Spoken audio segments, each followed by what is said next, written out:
Hello and welcome to Unstress. I'm Dr. Ron Ehrlich. Now, this is an unusual podcast and the first of many.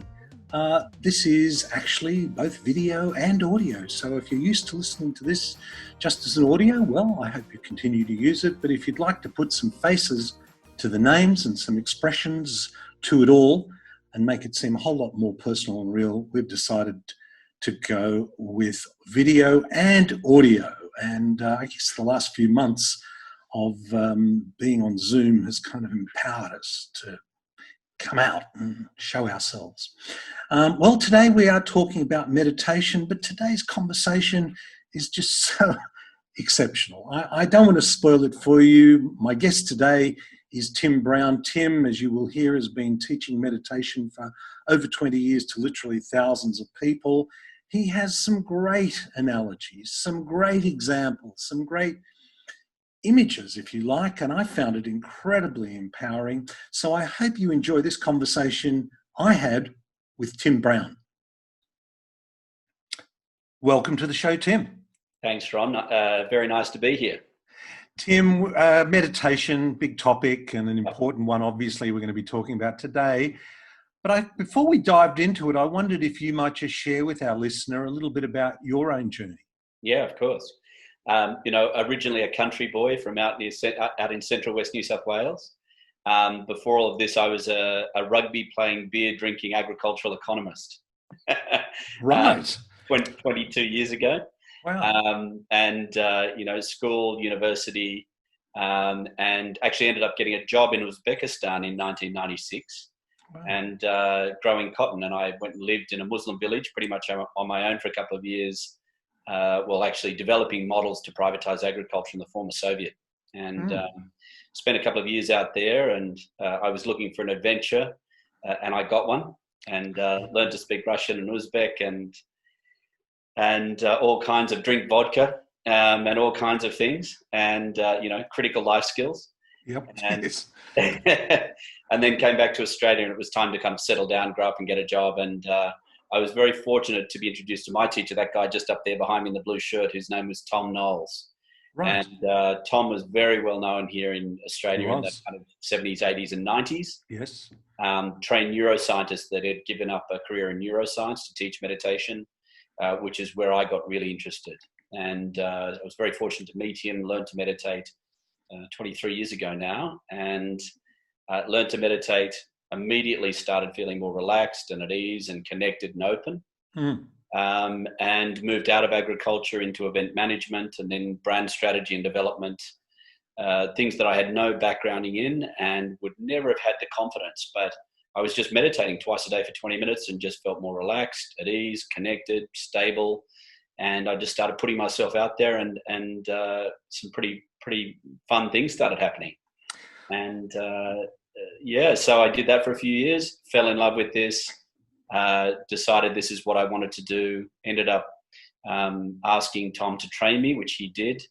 And I came back here to Australia and set up the centre 20 years ago. We've taught about 6,000 people to meditate now over the last 20 years. Tom Knowles, actually, I did one of his courses in the Paddington Centre. I think he was in Paddington in Queens. Anyway, I did that in the early 90s, and it was called then Transcendental Meditation. Yes. And it's since morphed into Vedic meditation. Yeah, that's right. So Tom was part of the TM organisation for 35 odd years, and his teacher was that gentleman up there in the white robe. Right. His name was Maharishi Mahesh Yogi. Right.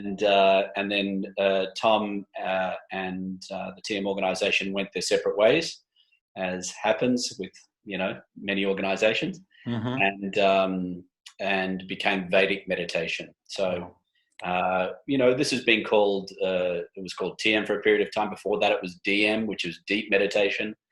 This technique's actually been around for over 5,000 years. There's an unbroken lineage over 5,000 years old with this practice. So it's been called lots of things over the last 5,000 years. We call it Vedic meditation now. Yeah.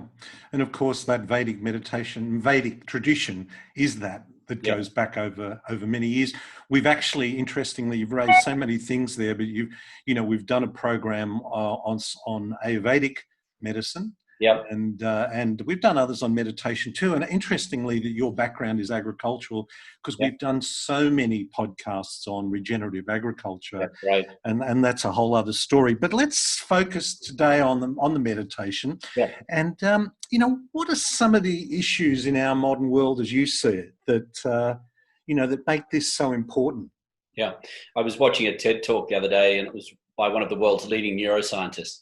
He was saying that someone living in a city anywhere in the world in 2020 is being exposed to the same levels of stimulation in one day that someone 250 odd years ago would have been exposed to in their whole lifetime. Wow. And he graphed it. And, if we're going to draw a little XY air graph here, if that was 250,000 years ago and that was today, for 249,700 odd or 750 years, we've been walking at 4 or 5 kilometers an hour, running at 10, 12 kilometers an hour for short bursts. The demand levels were fairly consistent for 250,000 years, 249,750 years. It was only 250 or so years ago that steam turned up. Then electricity and cars, and then, radio, media. Plane travel only became available to the general population in the mid-1960s. We forget it was just a blink of a moment ago, blink of an eye ago. Then, of course, and of course, this thing just then starts to escalate when we start to get into the, 80s, 90s, then email, then internet, then Google, then mobile phones and smartphones. This thing just escalated exponentially. And in a very, very short period of time, the stimulation levels that the human brain and nervous system is being exposed to, even over the last 300 years, if you look at that, but more specifically the last 30 years, it's just increased exponentially in a very short period of time. And the third law of thermodynamics says, as you excite or stimulate any system, it will naturally move towards a state of disorder or chaos. As you de-excite a system, it will naturally move towards a state of order. So here we are in this incredibly stimulating world with technology and travel and, sugars, preservatives, et cetera, and this enormous increase in stimulation in a very short period of time is moving the human brain and nervous system towards a state of disorder or chaos. And the qualities of an orderly conscious state, as stated by neuroscience, are alacrity, which brings about clarity, perspective, and vision, creativity, energy, joyfulness, intelligence, and prints out as physical well-being. That's the printout of an orderly conscious state. As you start to overstimulate that system, it'll start to move away from those qualities. So we start to lose clarity, lose creativity, lose perspective, lose ease in the mind and the body, and if unchecked, will build over time towards dis-ease. And we're seeing that happen at extraordinary rates. So, when you really take all the fluff and nonsense out of meditation, and there's all that side, that soft side to it, but, the very scientific approach to it is we're in a world where the stimulation levels are increasing. We have to counterbalance that by de-exciting the conscious state on a daily basis, and to counterbalance or mitigate the overstimulation. And that's where meditation, which is this ancient technique, is suddenly becoming such a powerful and critical tool. And we're so fortunate that others before us have done the work and worked out how to facilitate and trigger that process of settling the mind, relaxing the body, turning off the adrenals, turning on the serotonin, dopamine, oxytocin. We can do that with meditation, and doing it daily, not, a couple of good holidays a year. That's not enough anymore. Gosh, I tell you, when you put it, because we are still working with the same hardware and software that we have evolved to, but the programs that are coming at us, it's just totally, it's phenomenal. And I think you may have just described what I was going to ask you, because I know you've invented this word, overwhelm ability. Unoverwhelmability. Unoverwhelmability. Okay, unoverwhelmability. I think you've just covered it. Is that what it's about? Is that just that? That's the goal. That's the goal.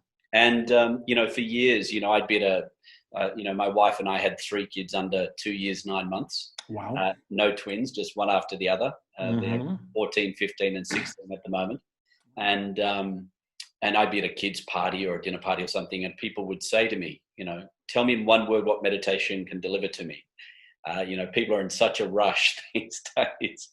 And I'd say to them, well, if you want to talk about it, let's talk about it, but let's not soundbite it. But the question kept coming again and again and again. Eventually I thought, right, I've got to rise to the challenge here. And I couldn't think of a word, so I made one up. And the word was overwhelm ability, the ability to be unable to be overwhelmed. And the way I talk about it is with the rigors of day-to-day life and that overstimulation, we're being drawn up into what I call the front row of the conscious cinema. So, when you go to the movies and you get stuck in the front row, horrible experience. It can be, it can be an Academy Award winning, actor, actress, cinematographer, costume, everything. But if we're in the front row, it's a really uncomfortable experience. The sound and the noise, and we can't see the picture. It's a very uncomfortable, it's an overwhelming experience. And the solution is not to leave the cinema. The solution is to work out how to get back a few rows in the cinema. And if we can get back a few rows in the cinema, then the screen drops back, the sound settles, choc top in one hand, someone you like next to you, or popcorn if savory is your thing. And we can really lend ourselves to the sound and the emotion. We can really lend ourselves on all levels, sensorially and emotionally, to that experience without being consumed or overwhelmed by it. And this is exactly what we're looking to do with meditation, is get back a few rows in the conscious cinema.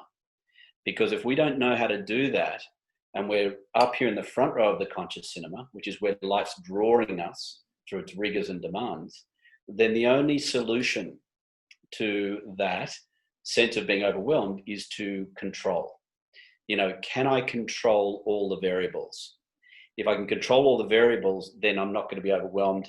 I can get everything to be in a way that I can handle and manage, and then I won't feel this sense of anxiety and overwhelm. And of course, that can't be done. Nobody can do that, certainly not sustainably. And so it's an unsustainable model. And this is what people are realizing. And us humans are amazingly resilient, entities. Will kind of give that a go, a good solid go. If I can just get the body looking like this, and the, bank account like this, and the relationship like this, and the house looking like this, if I can get all my ducks lined up, there'll be this moment where everything's going to be honky-dory, the to-do list is going to be empty, and I can relax and enjoy. And you and I both know that time is never, ever going to come. It's like the horizon. The more that we walk towards it, the further it falls away from us. And this is the basis of the anxiety and the depression we're seeing in the world, is people are exhausting themselves trying to get to this point where they can breathe and have a moment and relax, and it's not coming. And this is just consuming, and it's exhausting, and it's depressing, because I try and use all my effort and energy and adaptability and organizing power, and I get no closer to this moment in which I can experience some kind of peace or relief. And that's because that methodology doesn't work. The methodology that does work is if we can learn how to settle the mind, relax the body, process de-stress every day, shift ourselves out of that flight-fight biochemistry, the adrenaline, noradrenaline, cortisol, coagulants, into the what I call the stay and play biochemistry. The opposite of flight and fight is stay and play. Okay. Serotonin, dopamine, oxytocin, that wonderful biochemical cocktail. And the brain and body's designed to run on that cocktail. It's designed to do so. But if we get locked in that flight-fight response, which is what so many people are doing, they forget about how to access that other state. We start to cultivate that through meditation. We're able to get back a few rows in the conscious cinema. And again, there's that space. It gives us that mental, emotional space that allows us to see things clearly, see things early, adjust, adapt, interact. Our timing and delivery gets better. And that's where life becomes challenging, but playful, rather than challenging and stressful. There's no such thing as a stressful situation. It doesn't exist. there's a stress response to a given demand, but that, from my model, depends on where you are in the conscious cinema. And we all know it, when we're tired and exhausted, the teaspoon falling off the kitchen bench can throw us into fight response. It's like, someone's going to die here, or how quickly can I get away from the demand? When we're relaxed and at ease, that doesn't even touch the sides. And so this is what we've got to learn how to do, is to get back a few rows in the conscious cinema and to be able to do that right in the thick and the rigors of day-to-day life. And it's why I've got my centre opposite the Four in Hand pub here in Paddington. I want to show people how you can do this right in the thick of it. I'm not up in the Blue Mountains. Yeah. I'm not sitting up in Byron Bay. We've got to learn how to do this right on the coalface in the thick of it. Mm. And that's what I love about this practice, is it's what I call the Formula One pit stop of meditation. In, refuel, new tires, back on track. The world doesn't need more people sitting around with their eyes closed for hours on end. It needs more people in it, back a few rows in the conscious cinema, with clarity, creativity, energy, joyfulness, intelligent perspective that can be right in the thick of life, but not be overwhelmed and consumed by it. And when we can be like that consistently, we can be a big net contributor to our families, to our friends, to our work environments. And that's what the world desperately needs more now than ever, is people that can be big net givers. And there's a lot of stress, tension, fatigue, is the thief in the night. And it robs us of us, robs our loved ones of us, our family of us, our friends of us, society, country, world, environment of us. And we've got to work out how to hit the pressure valve and fill up our own tank on a daily basis. And my experience is, as a person in my own right, as a husband to Amber and a father to Will, Gracie and Rosie, and a meditation teacher and a son and a brother, and we've all got 1,000 hats, is if we're going to do something around this, my experience is it's got to fulfill 3 criteria.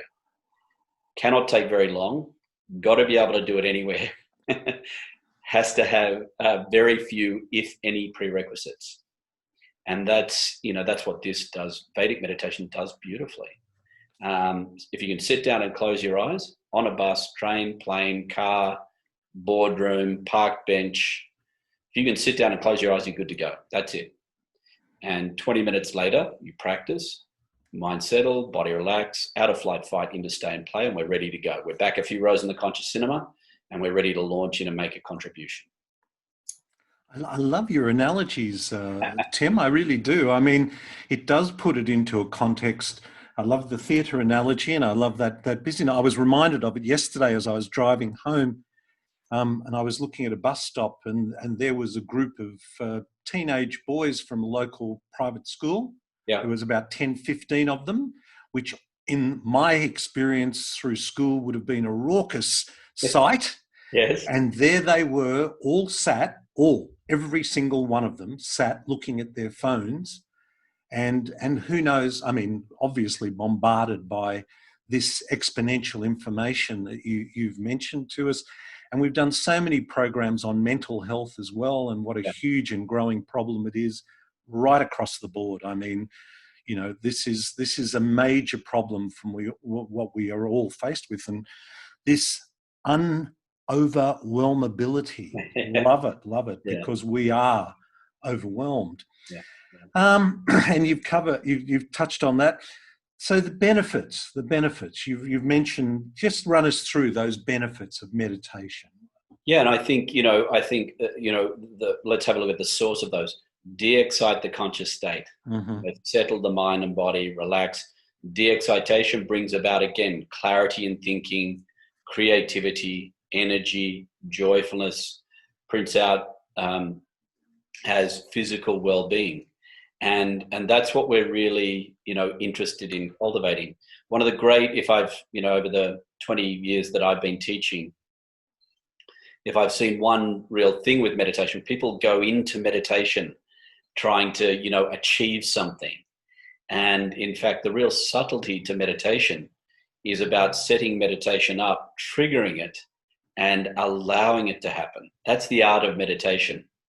And what that allows and what that does is invites in to the process that natural intelligence in the mind and body that, as you and I are sitting here quietly now, having a little cup of tea, as we're sitting here now, and you would know this better than I, there are 6 trillion things per second going on in our nervous system.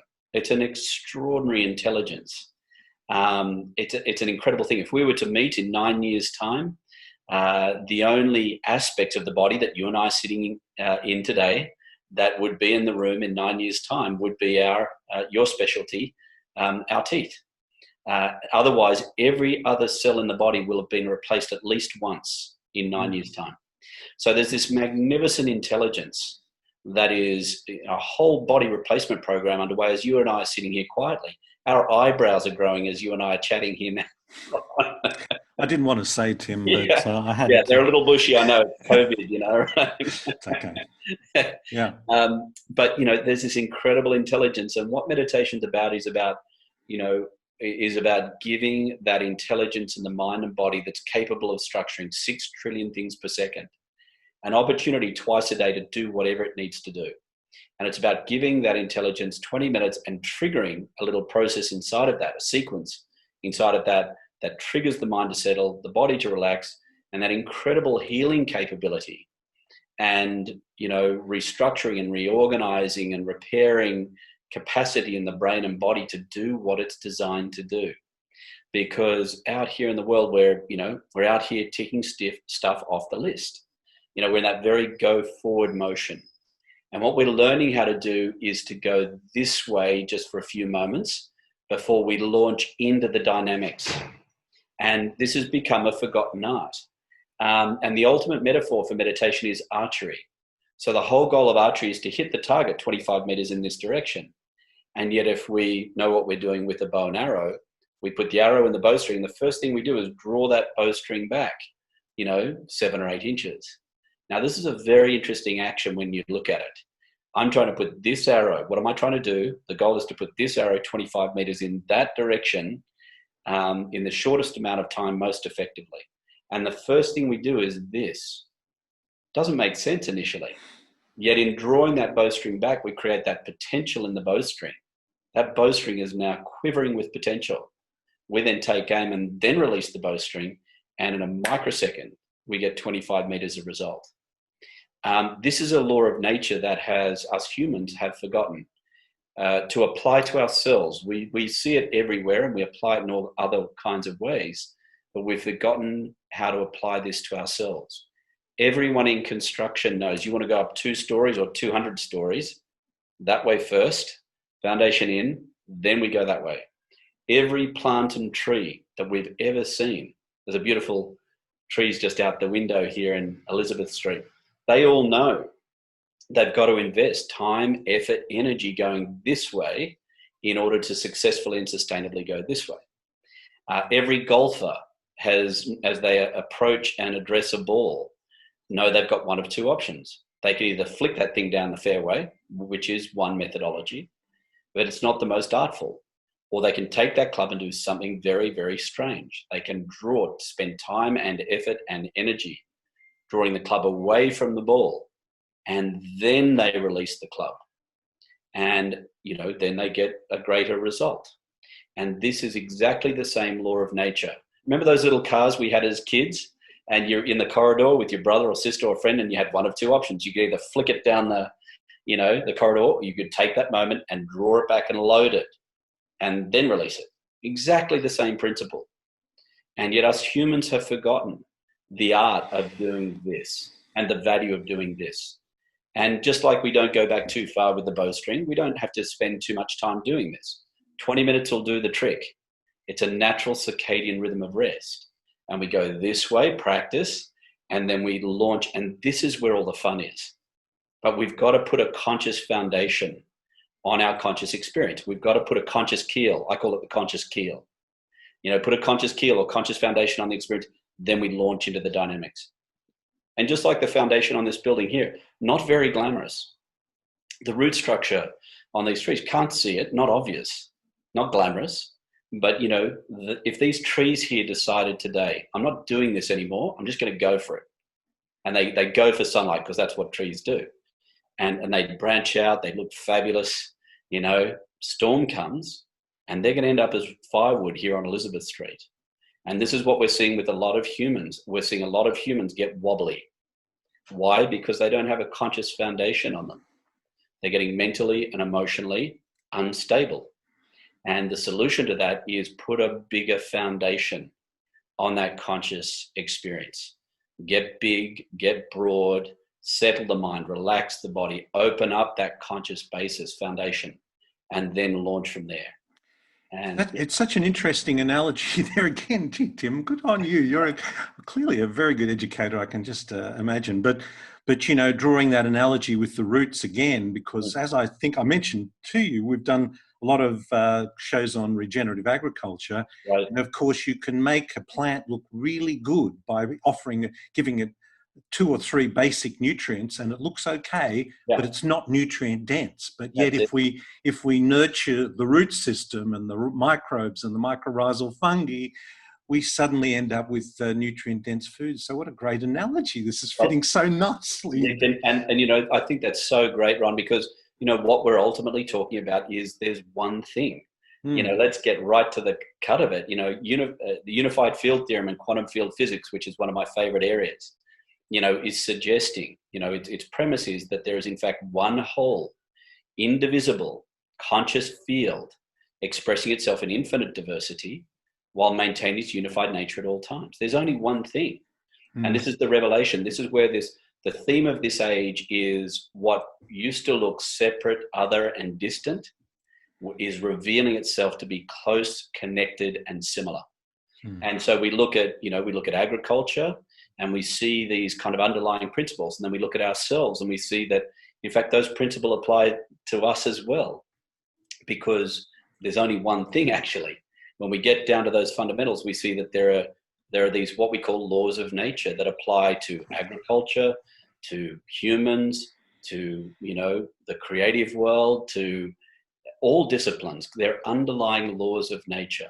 And you'll love this one. One of Maharishi's famous sayings was, water the root and enjoy the fruit. I heard you say that on your website, and I love that. Water the root and enjoy the fruit. And it's not another interesting thing, as you mentioned, this unified, what was it? Unified field theorem. Unified field theorem. Okay. The quantum field physics is, it's all about trying to get down to, the basic building blocks of the universe. What, right down at its fundamental. And every time we've developed greater magnification, what we've found is what appears to be the smallest entity is in fact made of smaller entities with 99% space around them. Yes. And that great big, accelerator there in CERN is, I think that they're attempting to capture what they call the God particle, which is meaning the basic building block of the universe. And the theory is that, and I may be simplifying this, but this is the way that I've been explained, it's been explained to me, is that the idea is when we get to that basic building block, what we'll find is that it's a little wave function oscillating at 10,000 billion times per second. But if it's a wave function, I'm not sure if you can see that. Let me see if I can get, there's a break there. It's not closed out. That's a particle. That's closed. That's open. If that's open, then it's still connected to something.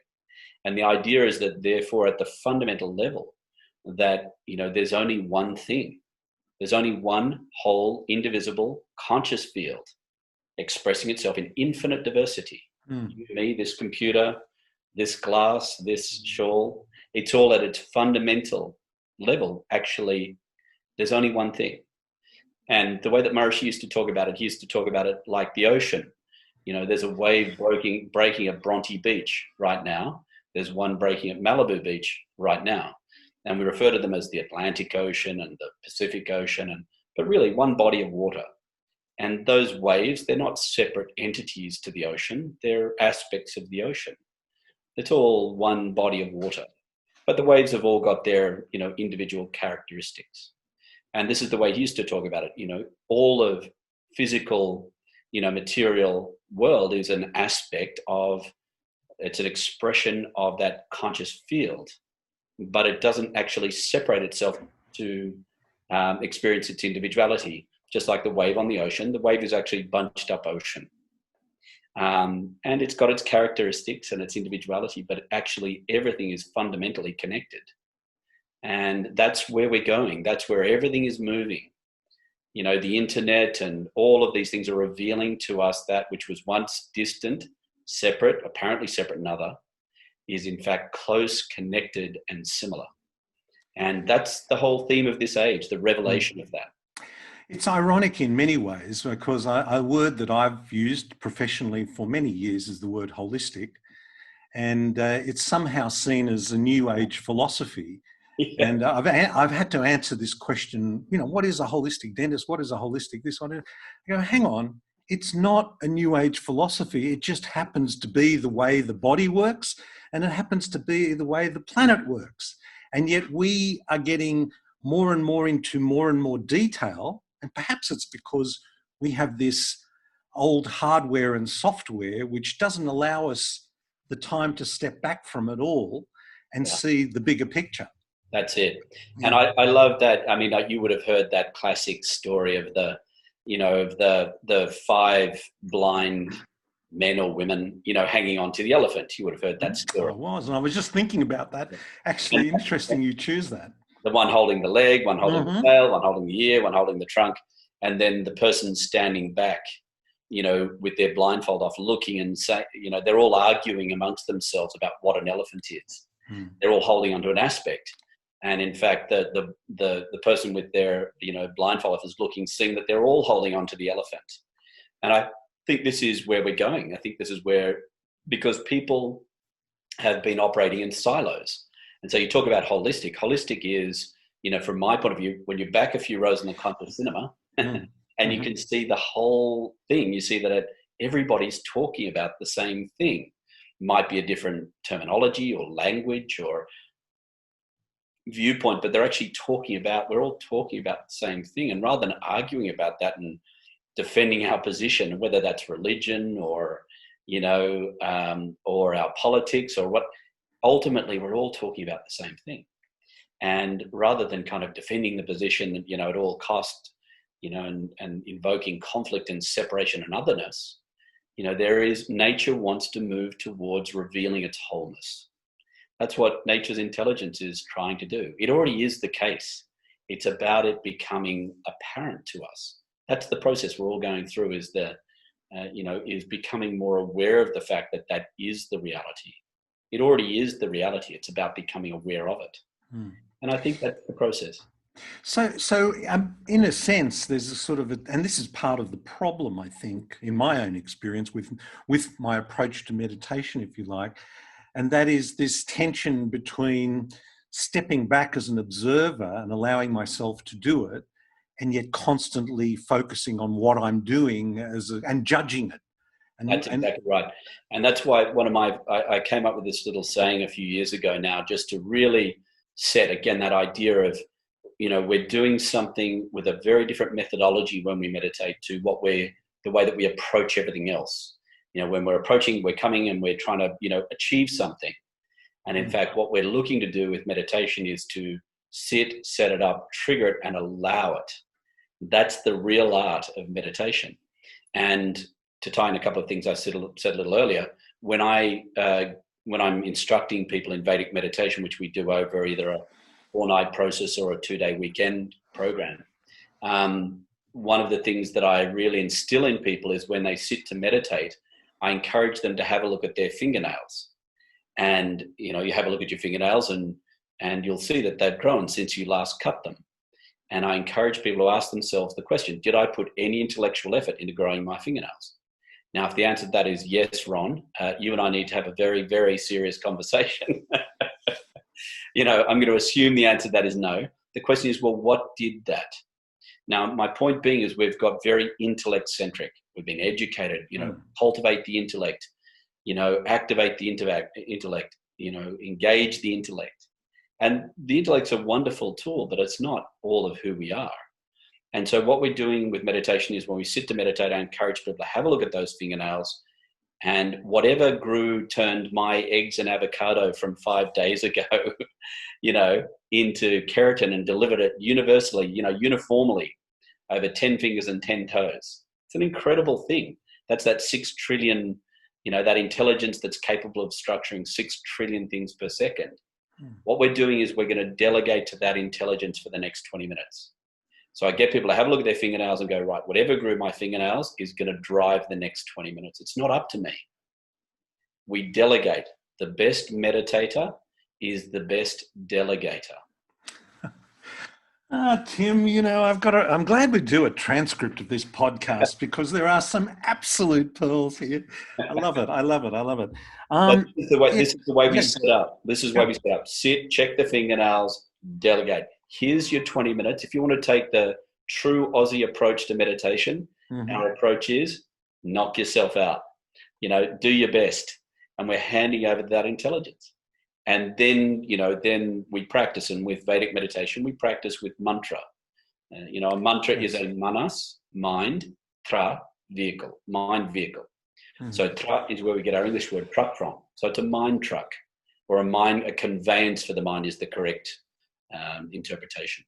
But no different than a lift in a building is a conveyance. It's a vehicle designed to take us through the vertical plane of a building.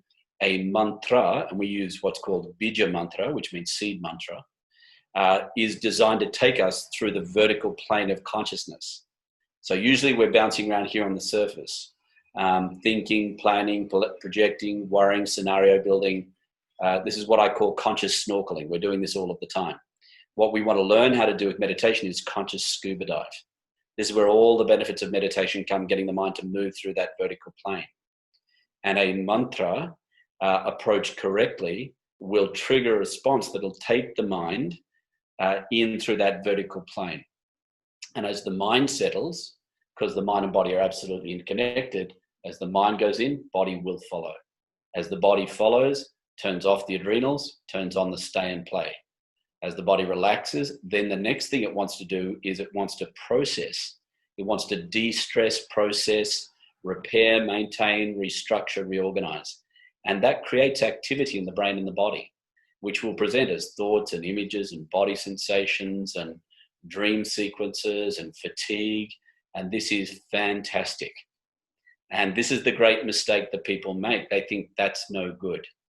And if I could remove one phrase from the English language, it would be this one: naughty, mischievous, monkey, mind. If we could take that out of the English lexicon, I'd take it out, because this is a complete mistake. It's a complete misassessment of what's happening. Those things presenting in the brain and body, thoughts, images, body sensations, doesn't matter what the content is. It's the body putting the mental, physical, and emotional garbage out. And that is a critical part of meditation.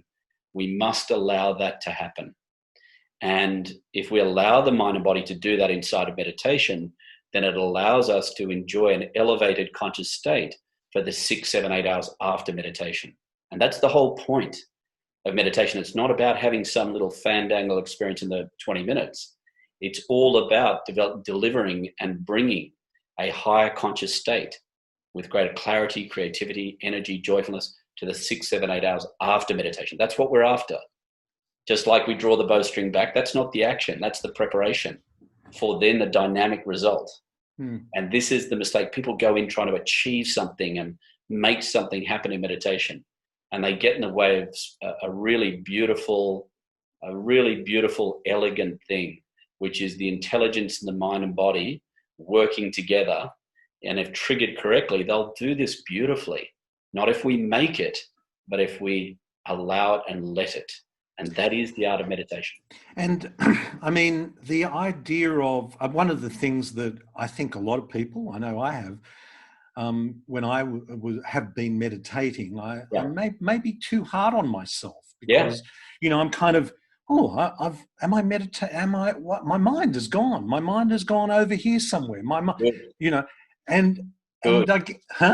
Good. You would say good to that. That's great. I love that permission. But the mantra, the role of the mantra? The role of the mantra is a vehicle. So it's no different than, I get in the vehicle from my home and I drive here to the center. And when I get here to the center, I step out of the vehicle.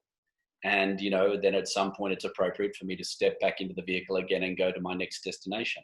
And then I step out of the vehicle. And this is the correct use of mantra, because the mantra is not the goal, it's the vehicle. And what will happen is, again, understanding that the mind's natural tendency is, given a vehicle, which is what a mantra is, and approach correctly, it'll take the mind in. That's what the mind wants to do. The body naturally wants to put the garbage out. So they're working together. Mind settles, body relaxes, stress releases, wave of activity through the body. And all of a sudden we're thinking about the shopping list or the to-do list or a dream sequence or hearing the kookaburra outside, or it doesn't matter what that content is. It's not because of your naughty, mischievous monkey mind. It's your body processing. And we're very happy for that to happen in meditation. And this is why, Vedic meditation is not mantra meditation. The instruction is not, here's the mantra, get on it, stay on it, and the person that says it the most in 20 minutes gets a blue ribbon. We're not playing that game. We're saying, come to it gently, take it as it comes. When thoughts or noises or images or whatever comes, well done, you just meditated correctly. When you realize, smile inside, don't get concerned, don't get worried, everything's gone beautifully to that moment. Just very gently step back towards the vehicle, gently back to the mantra again. Come back like that. Meditation does not look like this for anyone. It's going to look more like this. It's going to have some undulation in it. Mind goes in, then you're going to head off on a tangent. And then we gently come back to practice and we're off on a tangent. And this is what it's going to look like, not this. This is what people think. If I was good at meditating, I'd be able to do this. And this is a complete misunderstanding of the inner mechanics of the mind and body. For the audio people, that was a deep dive, Tim. Yes. But the mantra is a spoken, a vocal thing, or an internal. Internal. It doesn't need to be said. Chanted. Doesn't need to be. Doesn't need chanted. You'll get some very strange looks on a bus or a train or a plane. If you start doing that, you might get marched off public transport. And that's the beauty is it's just done internally. Yeah. And is there, obviously the most famous mantra is Om. Yeah. What is it about Om, or is there a group of mantras? Tell us a bit about the history of mantra, or how many there are, or how we pick them. Yeah, all kinds of mantras, and they're all kind of designed to do different things. The mantras that we use in Vedic meditation are what we call bija, B-I-G-A, B-I-G or B-I-J-A, bija. And they're designed to take, again, the mind in through that vertical plane. But essentially a mantra is a vibration. And, they really work on the principle of sympathetic vibration, which is we start to create a resonance, that gentle resonance, which is what a sound is. And it will have a particular impact on the mind, on the body, on all kinds of things. So there are all different types of mantras. Bija mantra is designed to create this transcending. Transcending means moving beyond. So moving beyond this surface level into these deeper, quieter, subtler, more blissful states, right into where the mind can actually move beyond thinking itself and come to that complete state of rest within itself, in which there's no thought, no mantra, no thing, but we're not asleep. We're conscious, but there's no content inside of that conscious experience. So it's a contentless conscious state, or what we call a pure conscious state. So we move beyond thinking itself. And that's one of the things. There's a number of things that we're wanting to happen in meditation. Mind settling, body relaxing, mental, physical, and emotional garbage going out. And as we peel off those layers, then the mind's able to access, after meditation, able to access more of that inner, quiet, still state. And there's a lot of talk these days about, being in the present, being in the now, mindfulness. It's very interesting. You can't force the mind to do those things sustainably. You can't force the mind. If there's all that underlying stress and tension and activity and overstimulation in the brain and nervous system, our ability to be in the present, it's impossible, not sustainable. Maybe for a second or 2 seconds, but then that underlying internal activity will push us into the future or the past. if we can settle the mind, relax the body daily, peel off those layers, there's less of that stress, tension, fatigue inventory in the nervous system on a daily basis than we had the day before. And therefore, the ability for the mind to sit quietly and still, which is its natural tendency, the natural tendency of the mind, its homeostatic state, is to sit quietly and still. That's what it wants to do.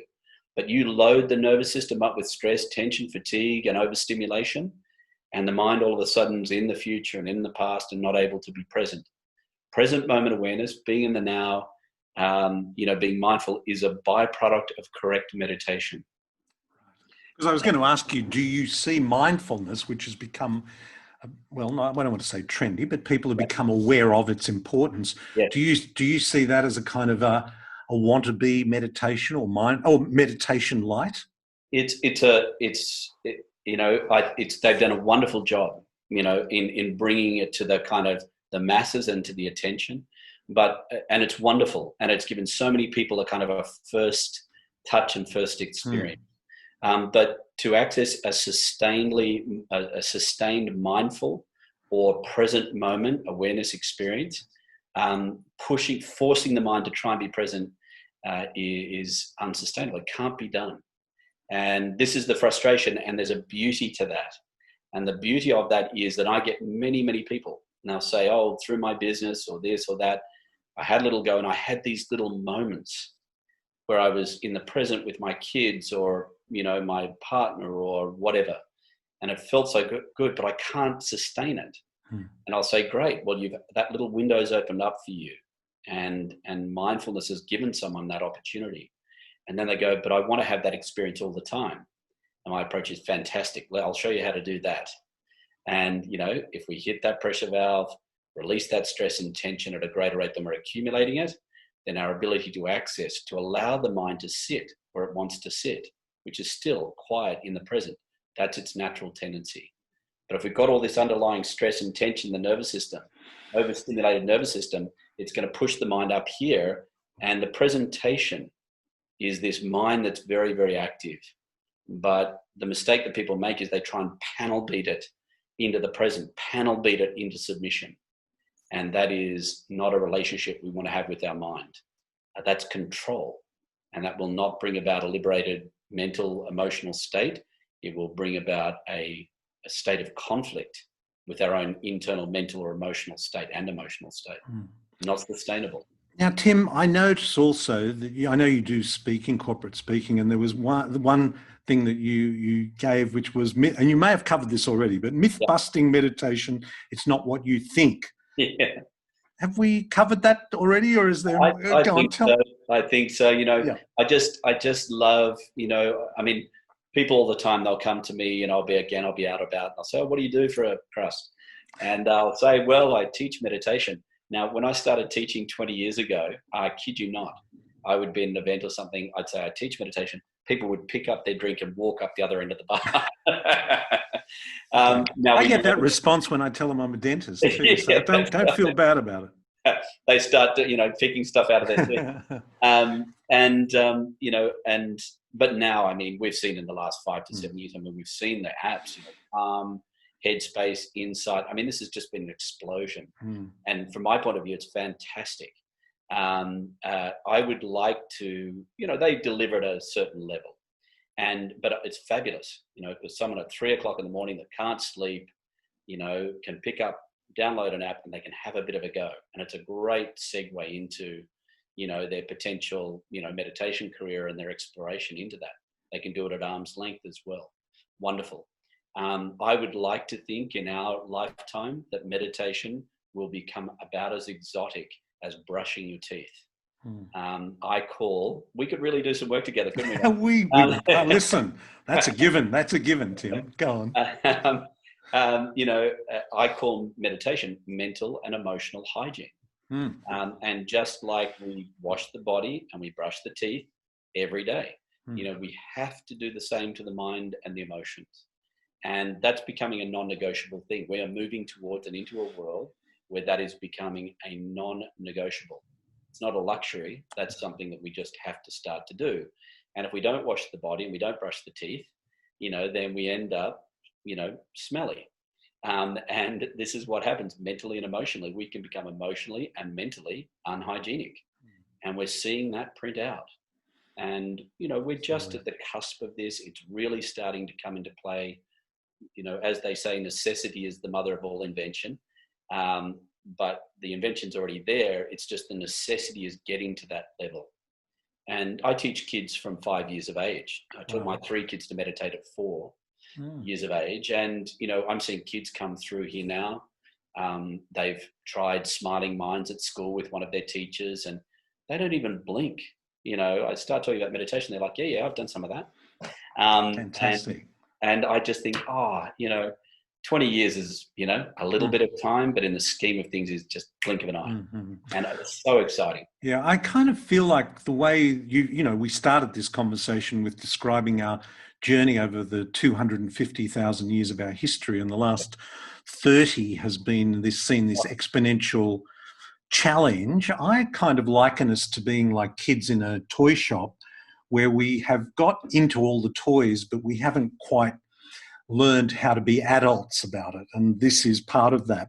Listen, we're coming to the end, but look, one thing I wanted to ask you, taking a step back from your role as a teacher, as a meditator, because we're all on this health journey through life. Yeah. What do you think, and you may have already covered it, but hey, what do you think is the biggest challenge to us as individuals traveling through our lives in this modern world? I think I guess we always look, down our own telescope, don't we? But I just think this stimulation thing is a huge issue. And we're seeing it in kids. I see it in myself. I turn on, my mobile phone in this room in Paddington, 18 different Wi-Fi options come up in this high density living. We're walking around in a microwave. And, when I'm not going to get rid of my phone, and Wi-Fi is fabulous. And, when the time comes, I'll get on an aeroplane again. And, we're not going to get rid of all of those things. So the question is, how do we operate inside of these extraordinary dynamics without being overwhelmed and consumed by it?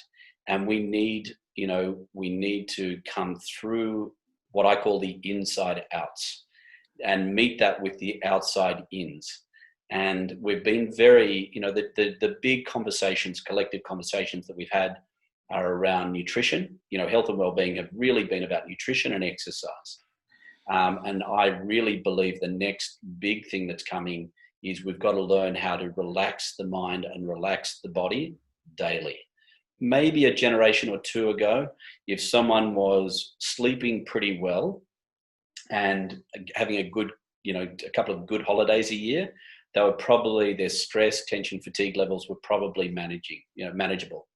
But again, as in the last 30 years, that escalation and stimulation, that we have moved into a new paradigm in a very short period of time, and we haven't yet quite organized it, because, to use your analogy, we've been so busy playing with the toys and so excited about, their capability, that we haven't actually had a good look at what the cost of those is. And that's really starting to present. And I'm excited by that, because it's only really in the face of demand and an impact that we stop and look at things. And I think that is what is happening. It's why we've seen the explosion in the interest in all of these apps, meditation and apps. It's starting to become mainstream, which is so exciting. I think we're in that process. But for me, it's absolutely fundamental. Back to Maharishi's, saying, water the root and enjoy the fruit. He was saying, don't water the apple, the leaf, the twig, the branch. Don't do that. Attend to the fundamental, which is when you take all the fluff and nonsense around it, is what spirituality is. Spirit is essence. We need to engage with and expand and open up our conscious state. In a world in which we're being systematically compressed through overstimulation, we've got to work out how to open ourselves up mentally, physically, and emotionally at a greater rate than we're being compressed. And therein lies the challenge. And that's what meditation does beautifully. And you can do it on a bus when you know how to do it properly. Bus, train, plane, car, boardroom. If you can sit, close your eyes, and trigger that response, this incredibly intelligent organism will do that for us if we let it. not if we force it, not if we control it. It knows what it's doing. We've just got to give it the opportunity, trigger it correctly, and allow it, and it'll do it beautifully. But therein lies the challenge, I think, for us in this day and age. Tim, what a note to finish on, and thank you so much for joining us today. I've been so looking forward to this conversation. Thank you again. Real pleasure, Ron, anytime. Well, there it is, the end of our first episode that's both audio and visual. And I must say, I really enjoyed seeing my guest, and it made a big difference. I've often said that the podcast is a little self-indulgent because every week I get to ask people who know so much more than I do questions, and they answer them. And meditation is something I grappled with for many years, and I've gone through various phases. But I think Tim's approach to it made it seem like really in this world, with all of the stimulation that is confronting us, we're not about to give it up. So how do we deal with it? How do we incorporate it into our life? And when he started talking about how we've been going for 250,000 years and walking at 4 or 5 kilometres an hour and sometimes running at 8 to 10 kilometres an hour, it reminded me of what I do every year and have done for the last 8 years, and that is I go off and do a walking holiday. And I've often said that it takes me back to a level of human existence, which is really back to basics. And when you get out there and walk for an hour or 2 or 4 or 6 or more hours in a day, day after day, it is actually incredibly meditative, but I'm not doing that all the time. I just thought today was great. I'm going to go back and listen to it again. I'm certainly going to read over the show notes because some of Tim's analogies and expressions were just so fantastic. So I really hope you enjoyed today. We'll, of course, have links to Tim's website. For those people that are not familiar with the suburbs of Sydney, Tim was referring to the fact that his studio, office, whatever he calls it, is in one of the most densely populated parts of Sydney, inner city suburb of Paddington, right across the road from a very well-known pub. So he's really plonked himself in the middle of reality as we know it. He isn't out on a mountain in a retreat teaching meditation. It's all so practical, it's all so useful, and it certainly inspired me. And I hope it has to you, and I hope you've enjoyed this first episode, which we've got now out on, I think it's going to be on IGTV and on YouTube. And of course, you can still listen to it as a podcast. So don't forget to leave a review on iTunes. I've asked for that before. Please do it. It's a great way of promoting this podcast. Don't forget also to look out for the Unstress with Dr. Ron Ehrlich app. I had several of our listeners saying they had real trouble finding the Unstress app, and when I went on and looked for it, I could see why. But Unstress with Dr. Ron Ehrlich is an easy one to find, and there are some great resources on there, and those resources are growing. We're putting together some amazing courses coming up online in the second half of this year, and we've even got hopefully a retreat planned with some of my guests towards the end of the year and when we all get back together in person. So until next time, this is Dr. Ron Ehrlich. Be well. This podcast provides general information and discussion about medicine, health, and related subjects. The content is not intended and should not be construed as medical advice or as a substitute for care by a qualified medical practitioner. If you or any other person has a medical concern, he or she should consult with an appropriately qualified medical practitioner. Guests who speak in this podcast express their own opinions, experiences, and conclusions.